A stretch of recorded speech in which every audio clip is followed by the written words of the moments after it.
2008 সালে সাইবেরিয়ার ডেনিসোভা নামে একটি গুহার ভিতরে আর্কিওলজিস্ট খনন কাজ করছিলেন। হঠাৎ তারা মাটির নিচ থেকে একটি ছোট্ট হাড়ের টুকরো খুঁজে পান।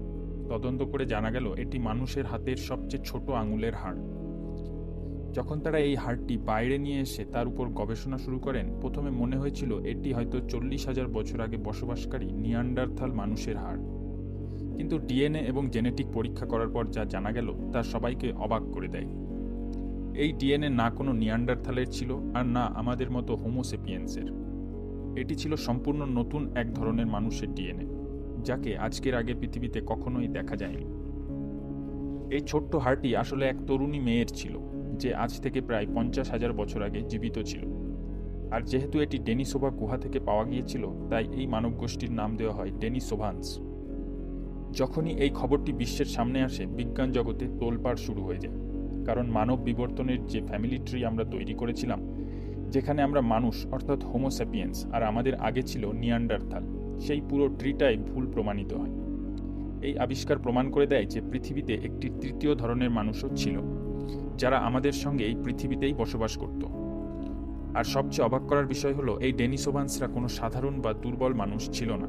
তাদের মধ্যে এমন কিছু ক্ষমতা ছিল যা আজকের মানুষের মধ্যেও বিরল। কিন্তু এত শক্তিশালী এবং উন্নত মানব গোষ্ঠী হওয়া সত্ত্বেও আমাদের ইতিহাসের বইগুলোতে তাদের কোনো উল্লেখই পাওয়া যায় না। এই গল্পের সবচেয়ে বড় টুইস্ট হলো, যদিও ডেনিসোভানসরা আজ আর জীবিত নেই, তবুও তাদের ডিএনএ আজও বিশ্বের অনেক মানুষের মধ্যে জীবিত রয়েছে। বিজ্ঞানীরা গুহা থেকে পাওয়া হাড়ের ডিএনএ যখন বিশ্বের বিভিন্ন অঞ্চলের মানুষের ডিএনএর সঙ্গে ম্যাচ করেন, তখন জানা যায় যে আজও তিব্বত, মঙ্গোলিয়া, পাপুয়া নিউগিনি এবং অস্ট্রেলিয়ার মানুষের মধ্যে প্রায় 5% ডেনিসোভানস ডিএনএ রয়েছে। এর সরল অর্থ হলো, কোনো এক সময়ে এই বিলুপ্ত মানবগোষ্ঠী এবং আমাদের পূর্বপুরুষরা একে অপরের সঙ্গে মিশেছিল এবং একসঙ্গে তাদের বংশ বিস্তার করেছিল।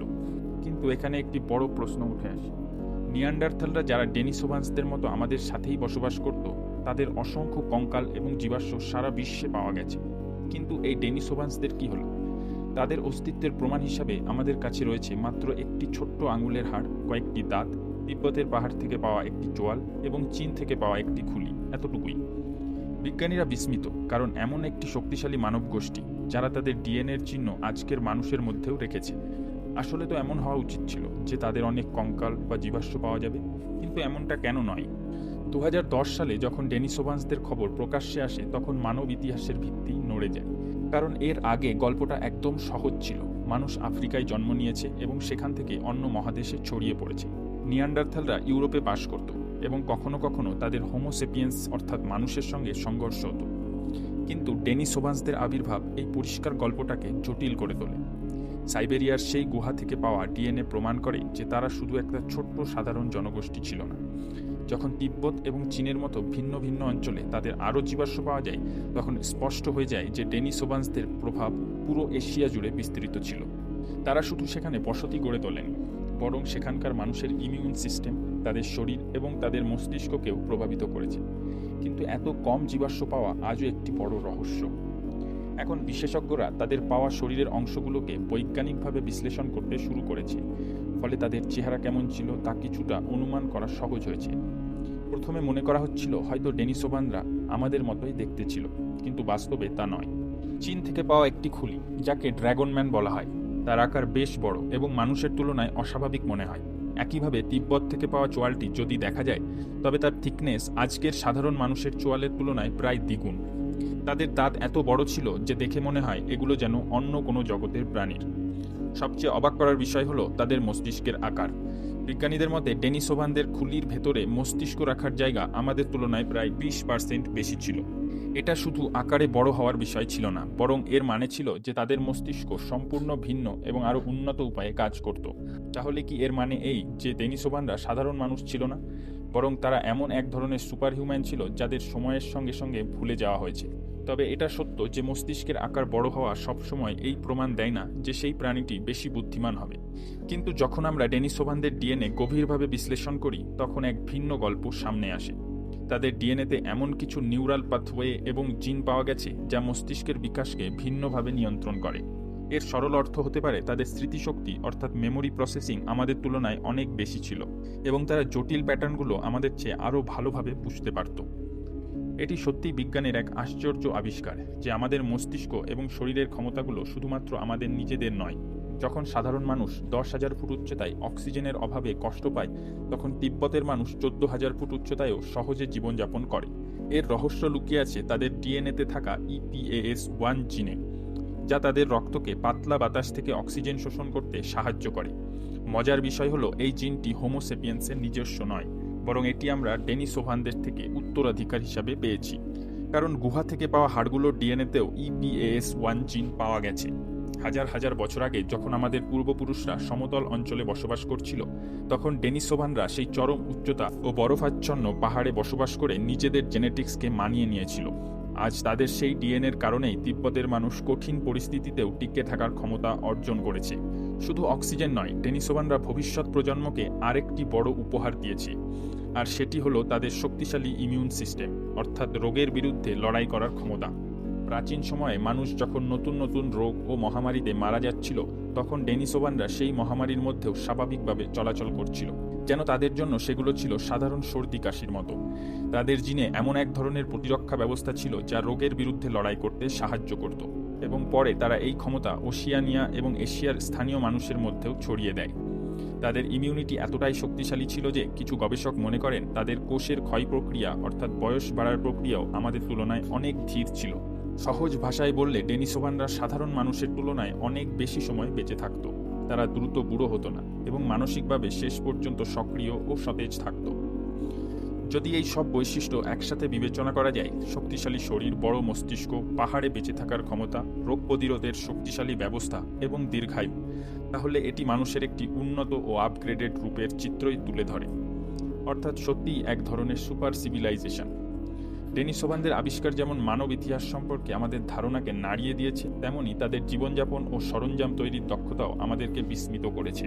এর সবচেয়ে বড় প্রমাণ হলো 2008 সালে সাইবেরিয়ার ডেনিসোভা গুহা থেকে পাওয়া একটি সবুজ রঙের বালা, যাকে ক্লোরিটোলাইট ব্রেসলেট বলা হয়।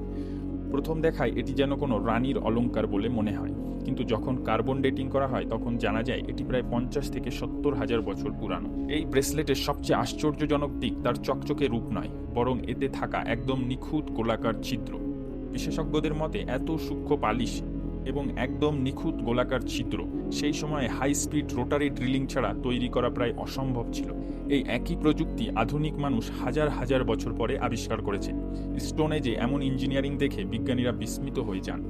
এই আবিষ্কার প্রমাণ করে যে ডেনিসোভানরা শুধু শক্তিশালী শরীর এবং বিশেষ ডিএনএর অধিকারী ছিল না, বরং তাদের মানসিক ও প্রযুক্তিগত উন্নতিও আমাদের ধারণার চেয়ে অনেক বেশি অগ্রসর ছিল। গল্প এখানেই শেষ নয়। 2016 সালে একই গুহা থেকে হাড় দিয়ে তৈরি প্রায় 7 সেন্টিমিটার লম্বা একটি সূচও পাওয়া যায়, যার মধ্যে আশ্চর্যজনকভাবে সুতা ঢোকানোর জন্য একটি ছিদ্র ছিল।